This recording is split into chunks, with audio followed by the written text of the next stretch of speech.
This is a prophecy for Manipur because there were great attacks upon godly children and persecution has been taking place in Manipur. So God is not silent. God is going to pour his wrath upon Manipur because they have killed his people.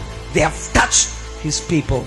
Those who have destroyed godly children. So God is sending his vengeance through two angels. So these two angels are bringing earthquakes and floods. They have touched my people. They have destroyed my people. They have killed my innocent people.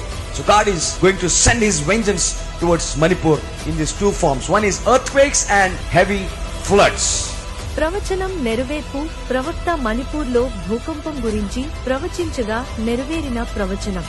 మణిపూర్లో వరదలు. ప్రవచనం నెరవేర్పు. I'm prophesying this prophecy in this all-night prayer, May 31st, 2023.